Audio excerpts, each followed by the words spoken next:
আসসালামু আলাইকুম। এখন আপনাদের সামনে একটা বিষয় নিয়ে আলাপ আলোচনা করব। বিষয়টা হচ্ছে ছেলে ও মেয়ের যুগ পরিবর্তন কিংবা কাল পরিবর্তন কিভাবে হয়। সাপোজ মনে করেন যে একটা ছেলে একটা মেয়ে বিবাহের আগে তারা কেমন থাকে।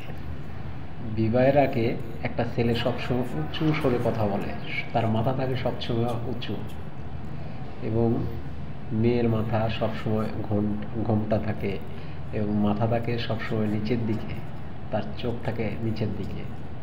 এই যে এই সময়টা দেখেন কীভাবে পরিবর্তন হয়ে যায়।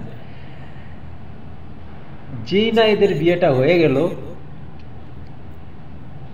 সেই সময় থেকে শুরু হয়ে যায় হচ্ছে কাল পরিবর্তন কিংবা যুগ পরিবর্তন। কেমনে করে? মেয়েরা বিয়ের পরে তারা তখন মাথা উঁচু করে কথা বলে, আর ছেলেরা মাথাটা ঠিক নিচু করে কথা বলতে হয় তখন।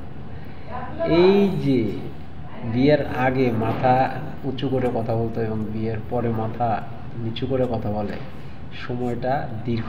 মাথা নিচু করে কথা বলার সময়টা দীর্ঘ এবং তার মৃত্যুর আগ পর্যন্ত সে পরিবারে মাথা নিচু করেই কথা বলতে হবে। আর মেয়েরা বিবাহের আগে তারা অল্প কিছুদিন মাথা নিচু করে কথা বলে, বাট তারা যতদিন বাঁচবে ওই অতদিন পর্যন্ত তারা মাথা উঁচু করে কথা বলবে। এটা কেউ রোধ করতে পারবে না।